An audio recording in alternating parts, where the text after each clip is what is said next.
ونعوذ بالله من شرور أنفسنا ومن سيئات أعمالنا من يهده الله فلا مضل له ومن يضلل فلا هادي له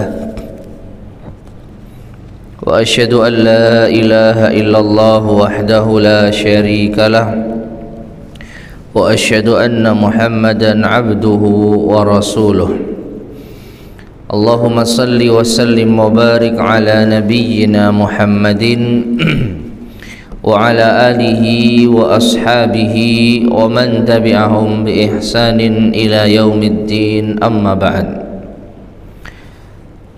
Para jamaah sekalian, ma'asyiral muslimin rahimani wa rahimakumullah.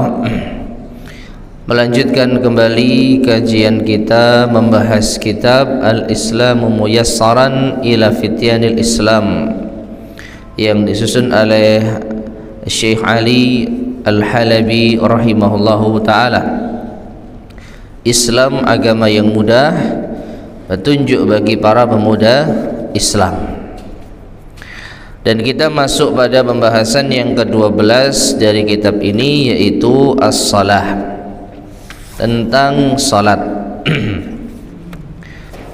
Berkata al-mu'allif rahimahullah ta'ala, as-salatu, bagian yang pertama, tu'addu as-salatu a'zamal fara'idil amaliyati allati faradaha Allah subhanahu wa ta'ala ala ibadihi.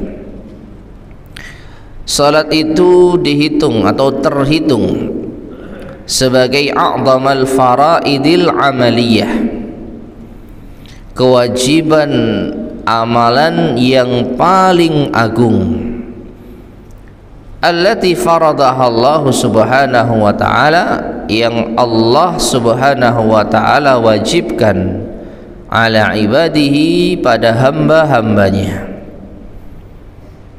Bagaimana tidak, salat ini adalah rukun Islam yang kedua setelah syahadat. Maka kewajiban amali, kewajiban amalan yang paling agung secara mutlak bagi seorang hamba adalah salat setelah syahadat. Qala an-nabiy sallallahu alaihi wasallam, Nabi sallallahu alaihi wasallam bersabda, bainal kufri wal imani tarkus salah, antara kekufuran dan keimanan itu meninggalkan salat. Apa artinya? Garis itu dalam perkara salat. Ketika seseorang meninggalkan salat, maka dia sudah keluar dari keimanan menuju kekufuran. Dalam hadis yang lain dengan tegas Rasulullah sallallahu alaihi wasallam bersabda, barang siapa yang meninggalkan salat, maka sungguh dia telah kafir. Jadi termasuk di antara amalan yang bisa menjadi sebab seseorang kafir adalah meninggalkan salat. Wa qad umira al-muslimuna an yu'allimu auladahumus salata, dan sungguh kaum muslimin, orang-orang Islam telah diperintahkan untuk mengajarkan anak-anak mereka salat.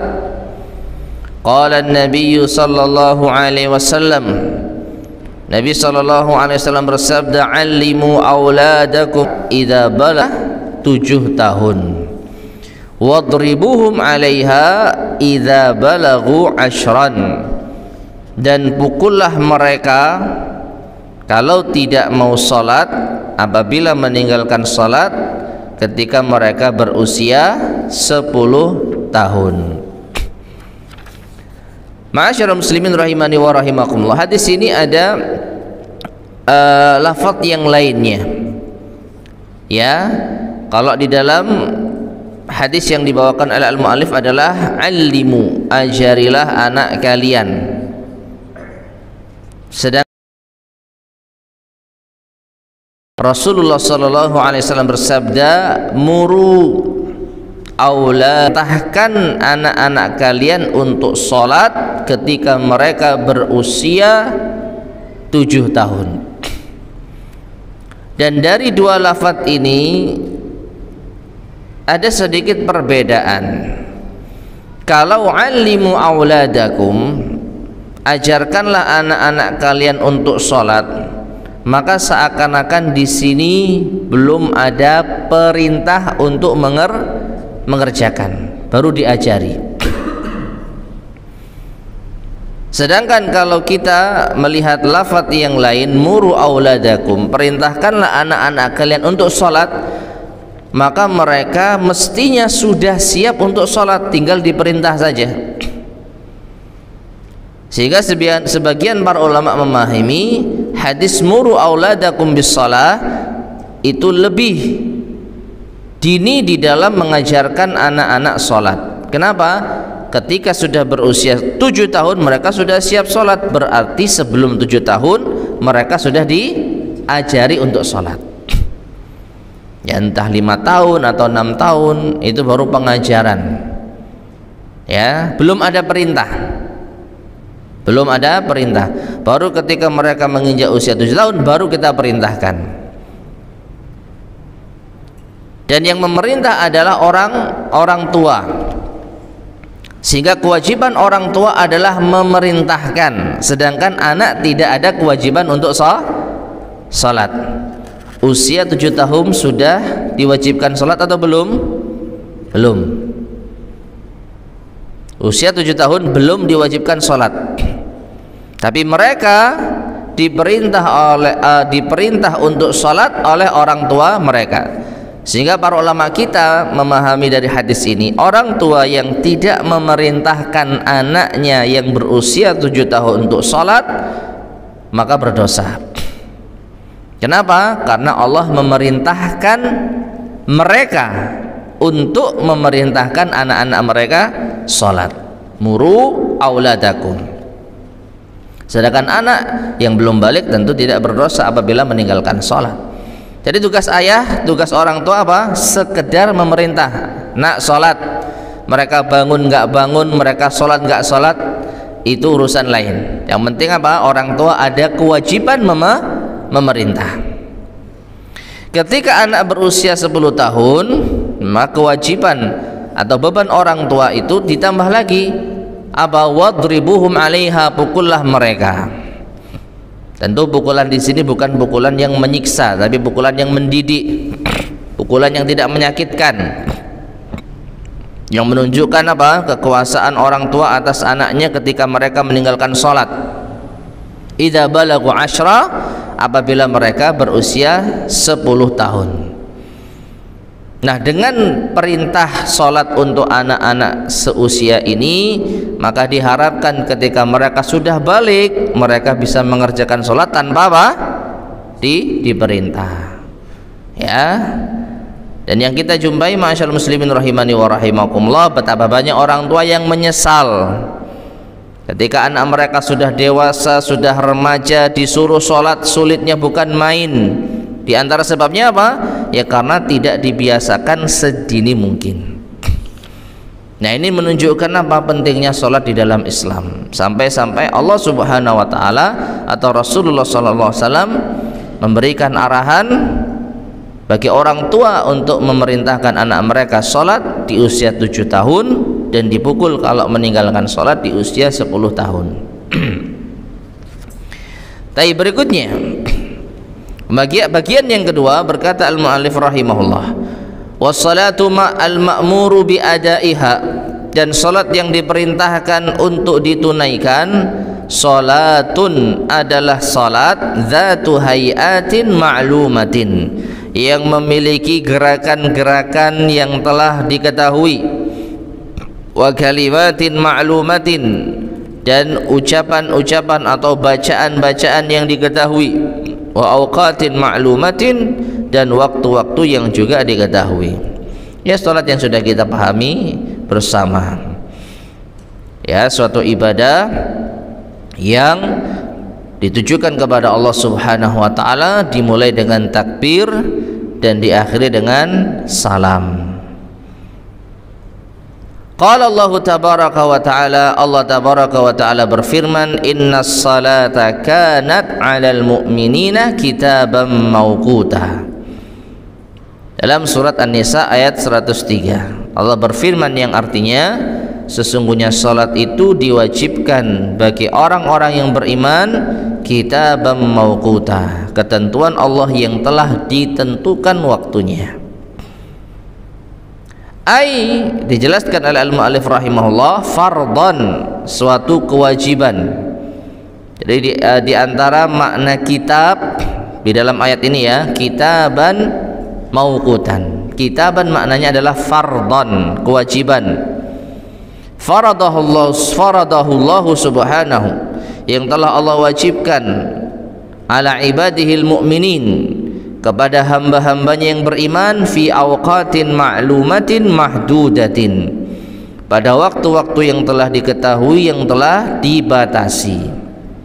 La yajuzu lil muslimi, tidak boleh bagi seorang muslim an yata'addaha, untuk melewatkannya, melewatkan salat bil ghaflati, dengan melalaikannya an salatin, dari suatu salat, hatta yakhruja waktuha, hingga keluar waktunya. Jadi salat itu ada waktunya seperti yang kita ketahui bersama. Wa yadkhula waqtul salatil ukhra allati ba'daha, hingga sampai masuk salat, masuk waktu salat yang berikutnya, yang setelahnya.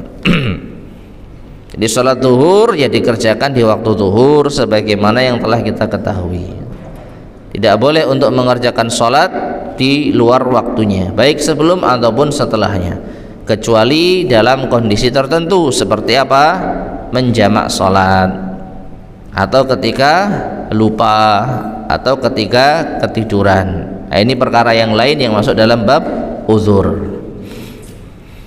Kemudian walaqad bayyana lana rabbuna subhanahu wa ta'ala, dan sungguh Rabb kita subhanahu wa ta'ala telah menjelaskan kepada kita ala lisani rasulih sallallahu alaihi wasallam, melalui lisan rasulnya sallallahu alaihi wasallam, awqatas salati, waktu-waktu salat, ibtidaan min salatil fajri, dimulai dari salat fajar, ila salatil isya, sampai salat isya. Dan di sini al-mu'allif tidak membawakan secara rinci waktu-waktu salat, tapi ayo kita murajaah. Waktu subuh sejak kapan? Jangan jam ya, karena jam itu beda-beda. Terbit fajar, fajar apa? Fajar shadiq, fajar yang kedua, sampai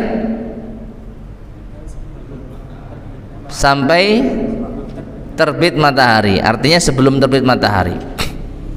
Itu waktu subuh. Waktu zuhur ya, tergelincirnya matahari. Kalau dilihat matahari seakan-akan ada di atas kepala kita, maka ketika sudah bergeser ke arah barat, ini yang kita lihat ya, terlepas dari perbedaan matahari mengelilingi bumi atau bumi mengelilingi matahari, yang kita lihat matahari itu dari timur bergerak mengarah ke barat. Ya, ketika posisi di atas kepala kita itu waktu yang dilarang untuk sholat. Ketika sudah bergeser, maka sudah masuk waktu zuhur. Sampai kapan waktu zuhur?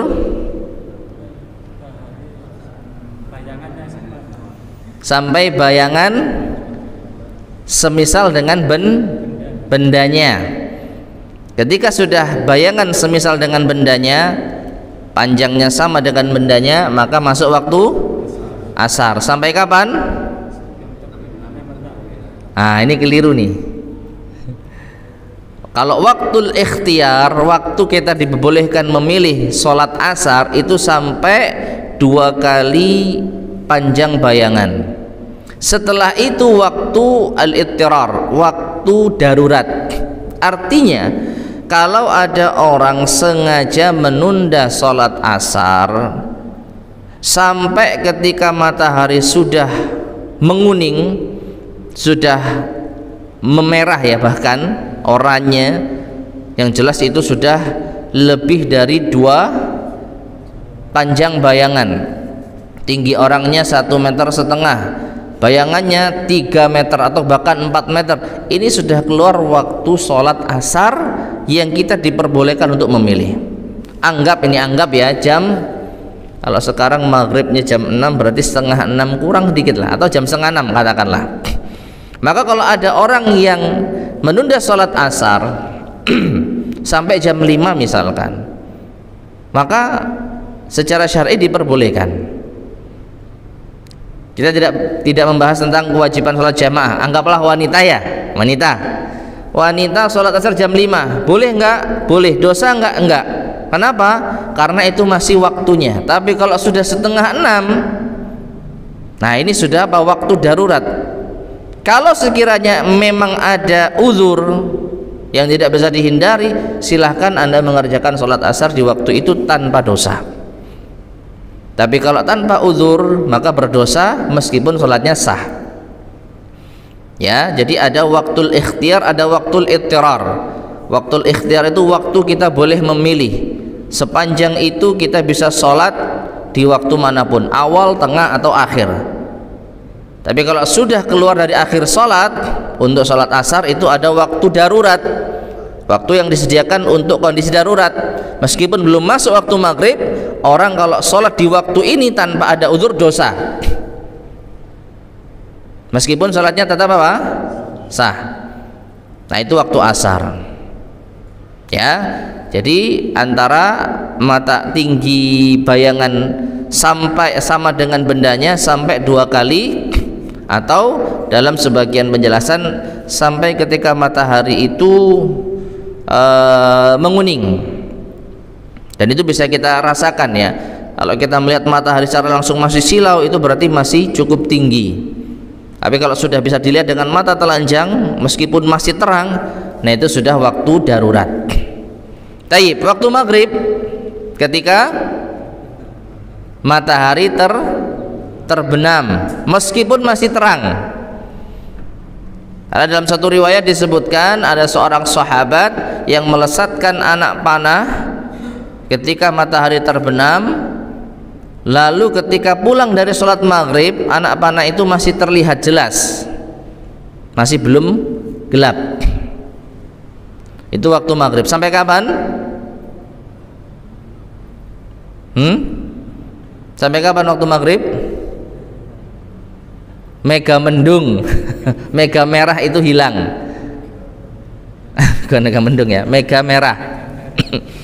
Jadi kan matahari itu kalau terbit,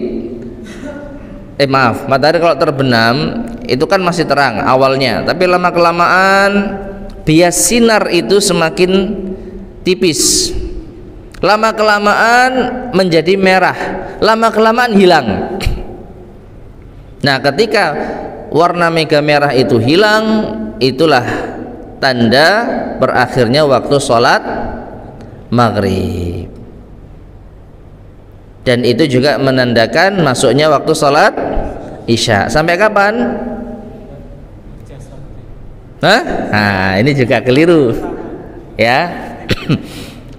Ada berbeda pendapat di kalangan para ulama, namun di antara yang paling sering dibawakan itu ketika sudah masuk pertengahan malam, sepertiga malam yang kedua. Gimana? Kurang lebihnya ya. Jadi dihitung malam itu sejak terbenamnya matahari sampai terbit fajar waktu sholat subuh. Itu kira-kira berapa jam, kemudian dibagi 2. Nah tengah-tengahnya itulah batas akhir sholat isya di waktu ikhtiar, waktu kita boleh memilih, sama seperti sholat asar tadi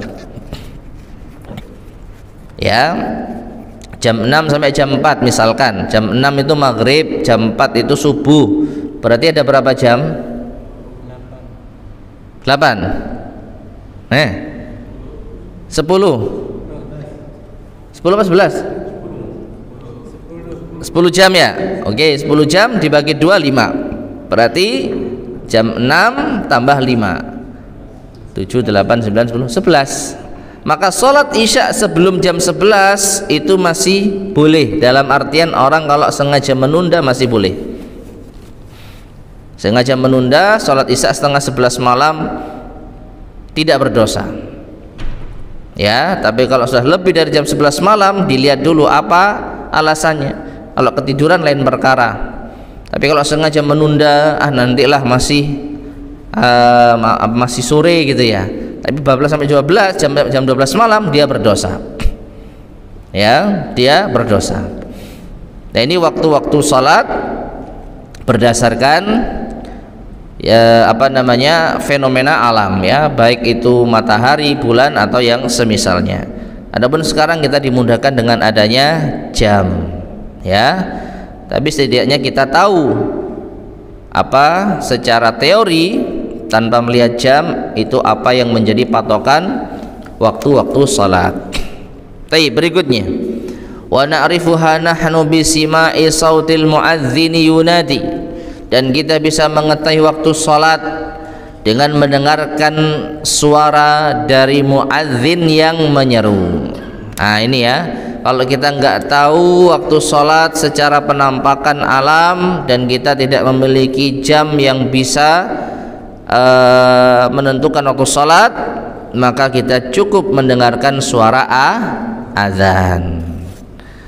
Ya, suara azan yang diseru oleh muadzin, Allahu akbar, Allahu akbar, Allahu akbar, Allahu akbar, asyhadu an la ilaha illallah, asyhadu an la ilaha illallah, asyhadu anna muhammadan rasulullah, asyhadu anna muhammadan rasulullah, hayya 'alas salah, hayya 'alas salah, hayya 'alal falah, hayya 'alal falah, Allahu akbar, Allahu akbar, la ilaha illallah. Naam. Kemudian fa idza sami'na hadzal adzana, maka apabila kita telah mendengar azan ini, fahadha ya'ni anna waqtas salati qad hana, maka ini menandakan atau menunjukkan bahwa waktu salat qad hana, telah tiba. Jadi bagi orang yang tidak bisa melihat tanda-tanda masuknya waktu salat dan dia juga tidak memiliki jam penunjuk waktu salat, maka cukup baginya mendengar suara azan. Dan azan sendiri adalah pemberitahuan bidukhuli waktu salah, yaitu tanda masuknya waktu salat. Dan bagi orang yang mendengarkan azan disunnahkan untuk mengucapkan seperti yang diucapkan oleh al-muadzin, kecuali hayya 'alas shalah dan hayya 'alal falah, maka kita yang mendengar azan disunahkan mengucapkan la haula wala quwata illa billah. Selebihnya sama persis. Taib. Kemudian bagian yang ketiga, berkata al-muallif rahimahullah ta'ala, amma an hayatis salati wal harakat, adapun tentang gerakan-gerakan salat allati yaqumu bihal musalli fi salatihi, yang dikerjakan oleh seseorang yang salat di dalam salatnya, fanahnu ma'muruna bi akhdhiha min sunnatin nabiy sallallahu alaihi wasallam, maka kita diperintahkan untuk mengambilnya dari sunnah Nabi sallallahu alaihi wasallam. Qala an-nabiy sallallahu alaihi wasallam, Nabi sallallahu alaihi wasallam bersabda, sallu kama raaitumuni usalli, salatlah kalian sebagaimana kalian melihat aku salat. Ma'asyiral muslimin rahimani wa rahimakumullah, ini hadis yang sangat masyhur yang menjadi pedoman utama di dalam praktek salat kita. Apa itu?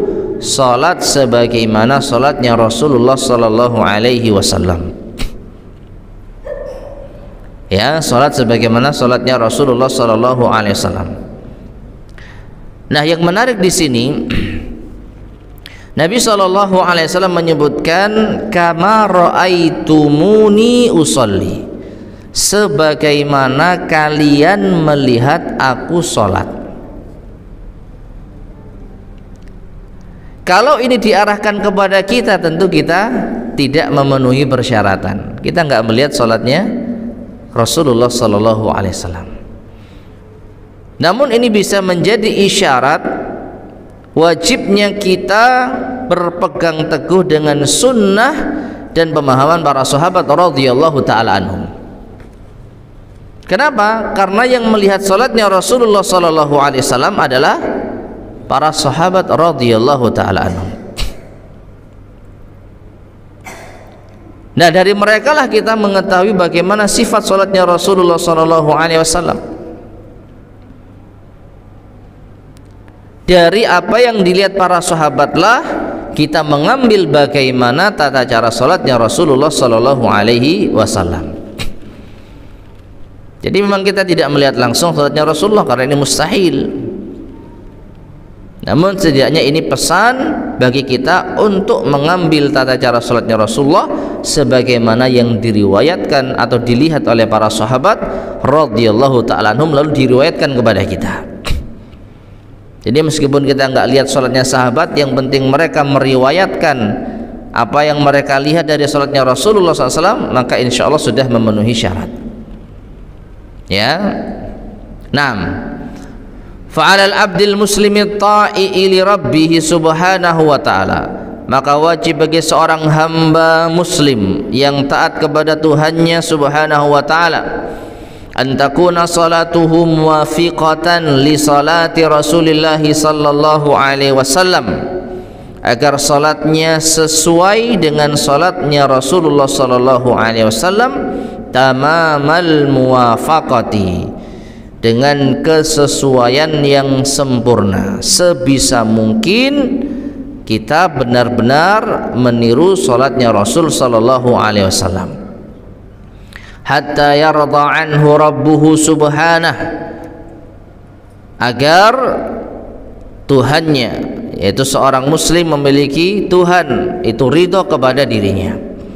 Wa yuthibahu ala amalihi thawabal hasan, dan memberikan pahala atas amalannya dengan pahala yang baik, wal ajral jazila, dan pahala yang banyak.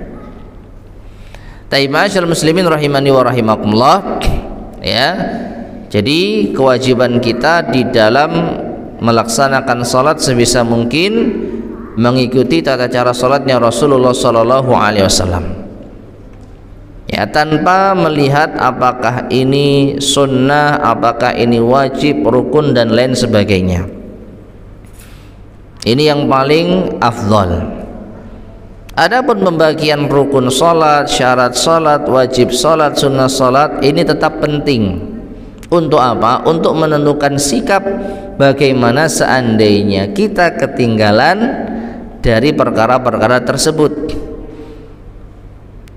Ya, jadi meskipun kita menegaskan dan menitik beratkan pokoknya sholat sesuai dengan sunnah Rasul SAW, sesuai dengan apa yang dikerjakan Rasulullah SAW, namun namanya orang kan ada lupanya, kadangkala lupa tidak melakukan ini, lupa tidak membaca itu. Nah, bagaimana konsekuensinya? Sudah berusaha mengamalkan salat sebagaimana Rasul SAW, sebagaimana sifat salatnya Rasul SAW, tapi ternyata ada yang kelupaan, ada yang ketinggalan. Bagaimana ini harusnya? Disitulah peran para ulama ahli fikih membahas ini rukun, ini syarat, ini wajib, ini sunnah. Konsekuensi dari meninggalkan rukun tidak sah kecuali harus dikerjakan gerakan salat tersebut. Konsekuensi dari meninggalkan wajib bisa diganti dengan sujud sahwi kalau dia lupa. Konsekuensi meninggalkan sunnah maka tidak berdosa. Nah, ini untuk apa? Kita bisa menentukan sikap kalau seandainya surga-surga dalam keadaan dimuliakan. Jadi di antara sebab masuk surga, dimuliakan di surga adalah menjaga salat. Wa qala, dan juga Allah berfirman dalam surat Al-Ankabut ayat ke-45, wa aqimis salata innas salata tanha 'anil fahsya'i wal munkar, dan dirikanlah salat karena sesungguhnya salat itu bisa mencegah dari perbuatan keji dan mungkar. Dalam surat Al-Ankabut ayat yang ke-45. Baik, ma'asyiral muslimin rahimani wa rahimakumullah. salat dapat mencegah dari perbuatan keji dan mungkar.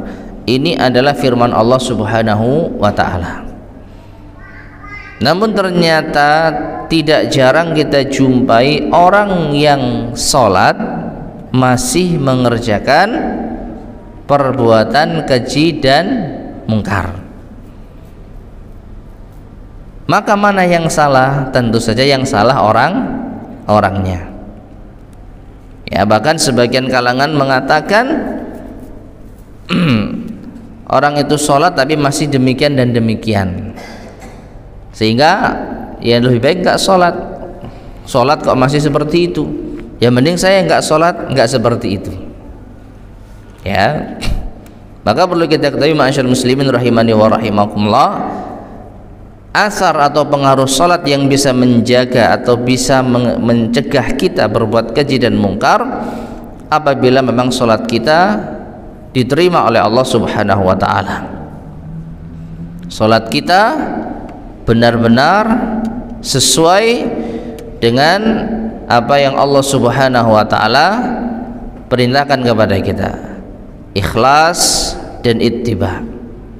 Sehingga kalau ada seseorang yang sholat kemudian dia masih mengerjakan perbuatan keji dan mungkar, ini indikasi kalau sholatnya bermasalah. Entah mungkin kurang khusyuk, kurang ikhlas, kurang sesuai dengan tuntunan. Wallahu a'lam bishawab.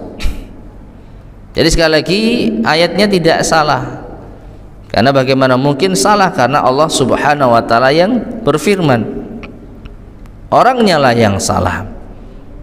Ya, dan seperti yang tadi disampaikan, sholat tapi masih begini dan begitu, maka justru bisa kita apa balik, wong sholat saja masih begini dan begitu, apalagi yang tidak sholat. Ya, jadi bukan menjadi pembenar kalau orang itu masih berbuat maksiat dia tidak sholat dengan alasan belum waktunya atau belum saatnya atau masih kotor dan lain sebagainya. Justru dengan sholat inilah setidaknya seorang itu meminimalisir dosanya. Bukan berarti kita membenarkan orang yang melakukan dosa dengan tetap mengerjakan sholat. Perbuatan keji dan mungkar tetap salah dan keliru, tetapi kewajiban sholat tetap harus dijaga. Ya. Waqala, dan juga Allah berfirman dalam surat Al-Mu'minun ayat yang ke-1 dan ke-2, qad aflahal mu'minun alladzina hum fi salatihim khashi'un. Sungguh beruntung orang-orang yang beriman, yaitu mereka yang khusyuk di dalam salat-salat mereka. Nah, ini sebagai apa? Penegas dari ayat sebelumnya yang dibaca atau yang dibawakan oleh al-muallif. Salat yang bisa mencegah dari perbuatan keji yang mungkar, yang menjadikan seorang mukmin berbahagia, ia ini, yaitu orang-orang yang khusyuk di dalam salat mereka. Ya. Wa nahnu, dan kita, la nakunu muqiminas salata, tidak benar-benar mengerjakan salat, tidak dianggap benar-benar menegakkan salat, hatta nu'addiyaha, hingga kita menunaikannya, bi ahkamiha, sesuai dengan hukum-hukumnya, wa syurutiha, syarat-syaratnya, wa awqatiha, waktu-waktunya, wa adabiha, dan adab-adabnya. Ya, jadi salat kita tidak dianggap atau tidak sah kecuali apabila kita telah menunaikan salat sesuai dengan syarat-syarat dan rukun-rukunnya. Kemudian bagian yang kelima, syurutus sihhatis shalah. Nah, ini bisa dianggap sebagai murajaah, ya. Syarat sahnya salat. Yang pertama al-wudu. Wudu. Dan wudu ini sudah kita bahas pada pertemuan sebelumnya. Ya. Waqad syarahnahu fir risalati sabiqati. dan sungguh kita telah terangkan pada risalah sebelumnya di bagian yang ke-4 kalau nggak salah ya, atau maaf ke bagian ke-11 pembahasan tentang wudu. Fa'ala man yuridu salata, maka bagi siapa yang ingin mengerjakan salat, an yatawadda'a laha idza lam yakun mutawaddian, maka hendaknya ia berwudu apabila dia belum memiliki wudu. Kalau dalam bahasa para ulama yang lain adalah at-taharah, bersuci, dan ini mencakup apa? Wudu, demikian pula mandi besar. Yang kedua syarat sahnya salat taharatul badani wathaubi wal makani, sucinya badan, pakaian dan tempat salat. Fa'alal musalli an yatathabbata, maka bagi orang yang salat wajib untuk memastikan min nadhafati jismihi, kebersihan dirinya, tubuhnya, wa annahu laysa alaihi ayyatu najasatin, pastikan bahwasanya tidak ada pada tubuhnya satu najis pun, sedikit najis pun. Wa kadzalika thawbuhu, demikian pula pakaiannya, wal makanul ladzi yaqifu alaihi, dan tempat yang dia mengerjakan salat di atasnya, liyuaddiya salatahu, untuk menunaikan salatnya. Taib, ma'asyiral muslimin rahimani wa rahimakumullah. Ini dua salat atau dua syarat salat yang pertama yang diharuskan bagi seorang yang salat untuk benar-benar menunaikannya sebelum dia salat. Karena nanti akan dibahas rukun salat, ya, rukun salat. Bedanya kalau rukun itu dalam rangkaian ibadah, kalau syarat itu di luar ibadah. Dan sedikit insyaallah akan kita terangkan setelah azan insyaallah. Sudah masuk ya? Baik, fadhal, bisa azan terlebih dahulu.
Bismillahirrahmanirrahim. Ma'asyiral muslimin rahimani wa rahimakumullah. Sedikit penjelasan tambahan tentang dua syarat salat yang disebutkan oleh al-muallif di sini. Wudu dan taharah badan, pakaian dan tempat. Ya, dua perbedaan yang mendasar atau dari dua syarat ini ada perbedaan yang mendasar yang perlu untuk kita ketahui. Kalau wudu itu ini syarat mutlak, ya, seseorang kalau mau sholat harus berwudu, nggak bisa wudu tayamum, harus bersuci atau haram. Lupa atau tidak lupa, tahu atau tidak tahu, orang yang sholat tanpa toharah sholatnya tidak sah. Karena ini perintah Allah Subhanahu wa taala, ya ayyuhalladzina amanu idza qumtum ila sholati faghsilu wujuhakum wa aydiyakum ilal marafiq wamsahu bi ru'usikum wa arjulakum ilal ka'bain. Adapun menjaga tubuh, pakaian dan tempat sholat dari najis, maka ada perbedaan di sini. Apa itu? Kalau seseorang meninggalkannya secara sengaja, sudah tahu bagian tubuhnya ada najis tapi dia sengaja sholat membawa najis, sudah tahu di dalam pakaiannya ada najis tapi dia sengaja sholat dengan najis, sudah tahu di tempat sholatnya ada najis, dia tetap sholat di sana, maka sholatnya tidak sah. Namun kalau tidak tahu atau lupa, maka sholatnya tetap sah. Di antara dalilnya, Rasulullah SAW pernah tidak tahu sholat membawa najis di bagian sandalnya. Beliau menjadi tahu setelah diberitahu oleh malaikat Jibril alaihissalam. Saat sujud, maka seketika beliau melepaskan sandalnya, dan ini diikuti oleh para sahabat radhiyallahu ta'ala anhum. Setelah sholat, Rasulullah bertanya, kenapa kalian lepaskan sandal-sandal kalian? Mereka menjawab, ya kami melihat Anda melepaskan sandal Anda ya Rasulullah, maka kami pun mengikutinya. Maka Rasulullah SAW memberikan penjelasan, itu karena Jibril memberitahu kepadaku kalau ada najis di dalam sandalku. Nah, di dalam hadis ini Nabi SAW tidak mengulang sholatnya, padahal mungkin saja di beberapa rakaat pertama itu sholat dengan membawa najis. Kalau sekiranya sholat membawa najis itu membatalkan sholat secara mutlak, tentu Nabi akan mengulang sholat dari awal. Ya, tapi karena Nabi SAW tidak mengetahui, maka mendapatkan uzur. Jadi orang yang lupa kalau ada bagian najis di dalam tubuh atau pakaian, lalu baru sadar di tengah-tengah sholat, maka segera hilangkan najis tersebut. Kalau selesai dari sholat, maka sholatnya tetap sah, tidak perlu diulang. Ini perbedaan mendasar antara toharah yang bersuci untuk sholat dengan membersihkan diri, pakaian dan tempat sholat dari najis. Ya, nah, jadi ada perbedaan yang cukup mendasar di sini yang menjadikan kita insya Allah mengetahui apa seharusnya yang kita lakukan kalau kita lupa nggak wudu misalkan. Dia harus diulang kalau sholat kita nggak wudu, apapun alasannya. Tapi kalau kita lupa tidak membersihkan najis setelah sholat, maka sholat kita tidak perlu diulang. Wallahu ta'ala alam bissawab. Ma'asyiral muslimin rahimani wa rahimakumullah, kita cukupkan kajian kita di malam hari ini sampai pada syarat yang kedua. Insyaallah akan kita lanjutkan pada kesempatan berikutnya biidznillah subhanahu wa ta'ala, syarat sahnya salat yang ketiga. Wallahu ta'ala alam bissawab. Sebelum kita akhiri, barangkali ada yang mau disampaikan? Ya.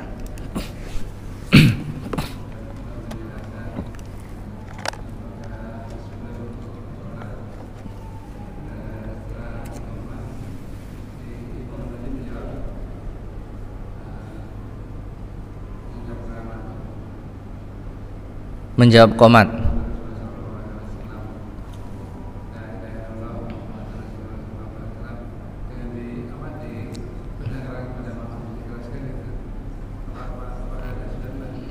Taib. Apa azan atau qomat? Baik. Setelah iqamah, apakah ada bacaan tertentu untuk menjawab iqamah? Gampangnya gitu. Maka jawabannya tidak ada. Allahu Akbar, la ilaha illallah, la ilaha illallah Muhammad Rasulullah, itu ya. Wallahu alam shawab, setahu saya tidak ada tuntunannya. Ya, tidak ada tuntunannya. Jadi apa? Langsung sholat saja. Kalau imam, ya ada tugas lain, apa, meluruskan shaf, ya, dan lain sebagainya. Tapi kalau menjawab iqamah, khususnya bacaan la ilaha illallah, maka tidak ada. Wallahu a'lam bishawab. Baik, ada lagi yang disampaikan?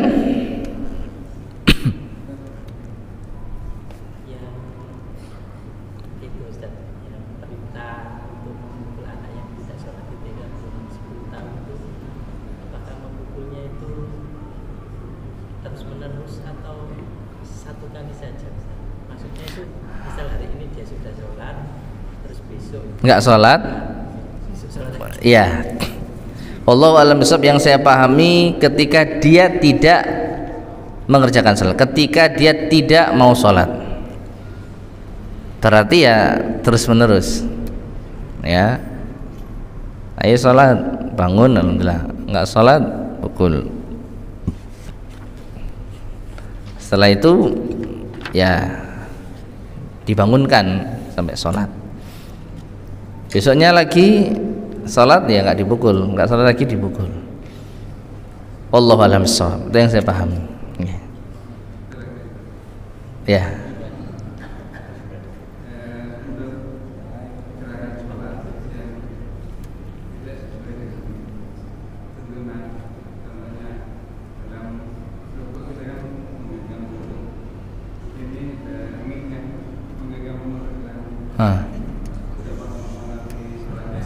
Ya, tidak mempengaruhi salatnya, ya. Jadi salatnya tetap sah, tapi dia menyelisihi sunnah. Artinya salatnya tetap sah, karena itu tidak termasuk bagian dari rukun maupun syarat. Yang termasuk bagian dari rukun itu rukuknya, dan rukuk itu paling tidak membungkuk tadi. Ya, adapun membungkuknya sekian atau tangannya seperti itu, maka ini berbeda pembahasan, tidak mempengaruhi keabsahan sholat. Wallahu a'lam.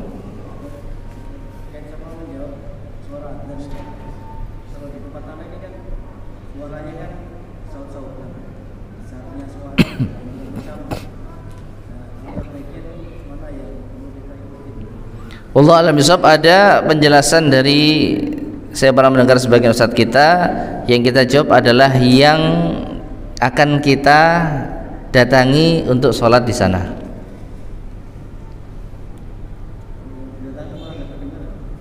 Nah, ya salah satu kalau gitu, ya. Sholatnya jauh soalnya. Ya. Taib, wallahu a'lam bishawab. Nggih.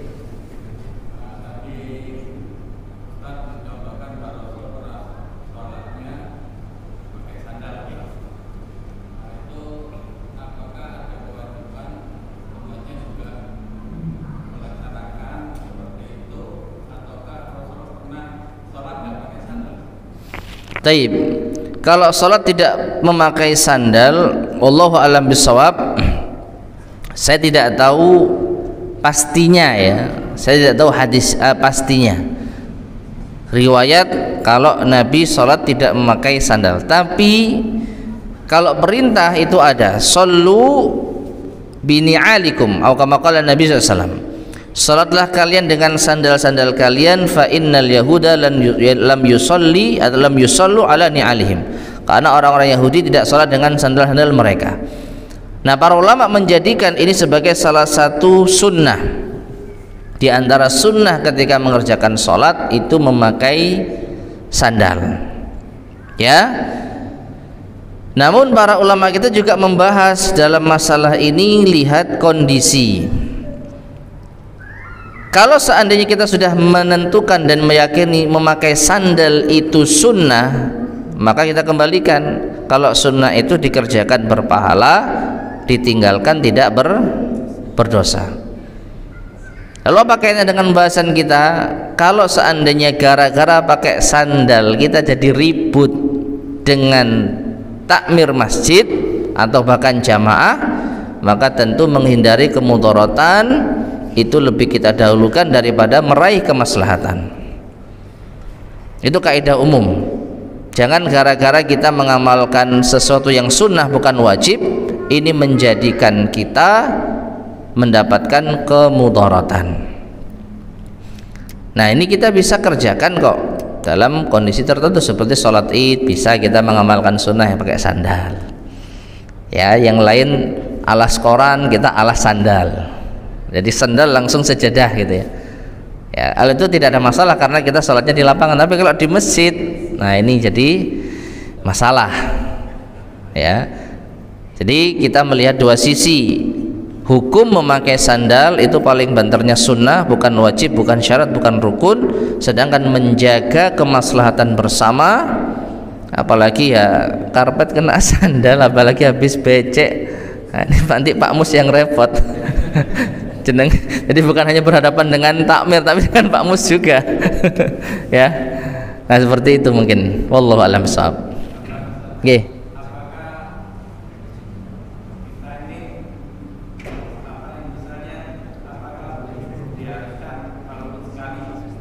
Tidak, kalau sunnah, sesuatu itu sunnah, maka sekalipun tidak pernah mengamalkan, tidak ada masalah. Tidak ada masalah, karena namanya sunnah, ini sunnah dalam segi fikih ya, bukan sunnah dalam segi akidah dan manhaj, sunnah dari segi fikih. Sekalipun kita belum pernah mengerjakannya, tidak ada masalah. Cuman kalau ada momen tertentu kita bisa mengerjakannya, kenapa tidak? Nah, contohnya tadi, ketika sholat id, atau ketika kita sedang berada di alam, ya bisa kita coba amalkan sunnah tersebut. Yang penting jangan di masjid, ya, intinya seperti itu, di dalam masjid ya. Wallahu a'lam bishawab.